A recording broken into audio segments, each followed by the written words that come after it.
Welcome back to CBS Sports HQ. The AFC takes center stage on Sunday night with two teams trending kind of in opposite directions. The Texans have gone 7-2 since starting the season 0-3, but they got to keep winning to keep those playoff hopes alive. As for the four-time Super Bowl champions, it's been do or die for weeks now. KC looking for the recipes to success late in the season. Just a 38% shot to play postseason ball at this point. Of course, a rematch in the first meeting between these two since Kansas City won 23-14 in the 2014 divisional round. Always love talking ball when it's these two fellas on set. We've got Pete Prisco and Lige Douzable here ready to break down this colossal Sunday night showdown between these two. And guys, I want to start with the Kansas City Chiefs because it feels like this season, every single week, it's almost like we're making excuses for why they should still be in the conversation. And every week we're saying they have to win this game. They have to win this game. And when you look at Patrick Mahomes, he's done everything possible to keep this team afloat. And yet for the first time in his career, Pete, he's staring at a less than 50% chance to make it into the postseason. What do you make of Kansas City moving forward? They can't afford another loss. That much we know. And he came out and said that. We got to win every game. And I think they really do have to win every single game left on their schedule. They're not going to get into the playoffs. And by the way, everybody else in the AFC, big Texans fans this week. 100%. Other than those two teams in their own division, the Colts and the Jaguars. But everybody else rooting for the Texans. Nobody wants the Chiefs in. I just think that there's been a lot of flaws. The offensive line early in the season, the wide receivers were in and out of the lineup. You get Rice back. The line hadn't played as well. You got injuries at tackle and guard. Trey Smith was hurt. Jawan Taylor went out of the game. Simmons went out of the game. So add it all up, and they haven't been as good on offense. But on defense, Chris Jones starting to play better. The last two games have been good. But where's the pass rush? You already know. You don't rush the passer, you're not going to win in this league. And Spagnuolo can scheme a lot of things up, but if you don't rush the passer better than they've rushed it, they're going to be home for the postseason. And that's where I want to start because that was my concern, and Pete knows, as I've said it the last couple of weeks. Last week, when you look at the game versus Dallas Cowboys, Dak Prescott had all the day to throw the ball. And when you have the type of firepower he has on the outside, it doesn't bode well, even though you got good young corners. There was too many times that Trent McDuffie and Jalen Watson were on islands and asked to cover for 4, 5, 6 seconds. That's not indicative of having success on defense. And then you talked about it on the offensive side. Me and Pete talked about this earlier. At the pivotal times in games, Mahomes' mobility comes into play. But there's times where he doesn't trust his playmakers on the outside. There's times where guys are open, but he's like, I'm going to make sure that we get a first down here. I think he has to trust his receivers a little bit more, especially in a game like the Houston Texans, because we know with their book ends, they're going to be hot off that edge. They already have issues at the offensive line with the injuries that the Chiefs have right now, so that'll be something to circle in this game. Patrick Mahomes is number 1 in the NFL, Pete, when it comes to pass yards outside of the pocket. Well, the Houston Texans are number 1 when it comes to not allowing pass yards outside. They only give up 11 pass yards per game outside the pocket. So that's what has hurt teams when they play Patrick Mahomes in his offense. Him getting outside and using his mobility, not only to run the ball, but to throw the ball. That's the matchup I want to see today because the Texans are really good at stopping quarterbacks from doing that. You over here peeking at my notes? I had that written down. Oh, no, I did. I'm just You guys all got the research pack. We did. You need to get locked in. Pete, something you mentioned, though, the fact that Kansas City has to win out, essentially, to stay alive. Sportsline's giving them a 16% chance to do that. The saving grace, at least this week, is that they have dominated Houston for the most part, 5 straight wins. But, Lige, you kind of alluded to it. You know, there's been a lot of things that have gone wrong for KC over the season. If you could point to maybe one thing, is there one thing that's held them back, or is it just a collection? I feel like it's a collection, but it's what Pete talked about, and I've said it for a while, lack of pass rush. I've said it since day one. The league is run by passers and guys that affect the passer, so pass rushers. And they have not had consistency in regards to affecting the quarterback. And then when Steve Spagnuolo decides to blitz, like last week versus Dallas Cowboys, it's hard for you to ask your corners against 2 really good receivers to hold up. Now, the interesting thing is Texans don't have a George Pickens or CeeDee Lamb combination, but Nico Collins kind of reminds you of George Pickens. He can really be an issue, and when you look at what he's done, he's really come on strong the last 4 games, Pete, over 380 yards receiving over the last 4 games, and he's really good off platform with C.J. Stroud. So if guys don't get to the quarterback and C.J. Stroud is able to get to his second, third read and then maybe get outside the pocket, that's where you worry about this Kansas City defense. So when you look at it, to me, the major issue for them has been lack of pass rush on defense. Let's not forget about this Texas team. Everybody's ready to crown them and everything. They were trailing Jacksonville by 19 points in the fourth quarter, and their season was over. And somehow Jacksonville let them off the hook, and they rallied. So they also were pushed to overtime by the Titans a couple weeks ago, and that was without C.J. Stroud. Correct. I get it, but he wasn't very good in the beginning of last week's game either. He came on, though. Then he came on. He started to feel comfortable a little bit. The key matchup here, and you mentioned it, is can they block Chris Jones on the interior? And can Karlaftis or somebody get some pressure on the edge? Because if they don't, it's going to be a long season. But the season will be over. But look at the schedule, though, the way it plays out. It's favorable for the Chiefs when you look at it. You could that look Broncos at game.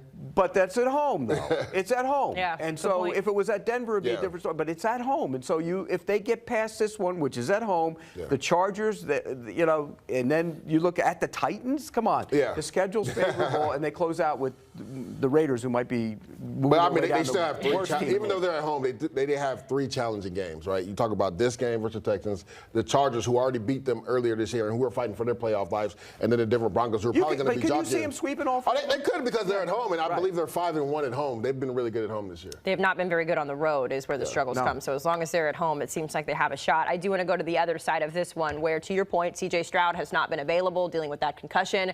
But Davis Mills stepped in. They won 3 in a row. They found ways to win in the overtime moments, Pete. We're going to talk extensively about the defense in just a minute because I know that that's a big key to success here. But, Pete, I'll give you first word.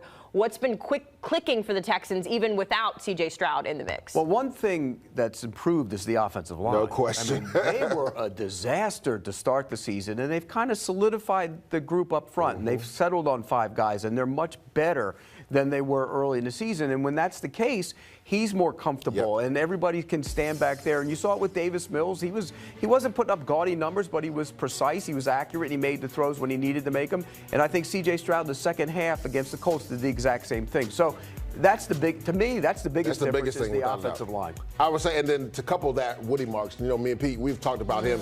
He's really come on strong. Now, he didn't have gaudy numbers last week, but you always say it, Pete, right? To close out games, you got to be able to run the ball. And that's what he was able to do last week. So I think his ascension has really helped this offensive line as well. I always say it, Pete, it's a lot easier to go forward than to go backwards. If you're an offensive lineman, you don't want to have to go backwards against guys that are better athletes than you. You want to go forward and knock guys off the football. I know people had questions about Ed Ingram. He's actually played pretty well. And then Trent Brown. Yeah. I never thought, and I have a lot of love for Trent Brown. That's my guy, former teammate. But he had missed the majority of all of training camp and missed the first couple of weeks.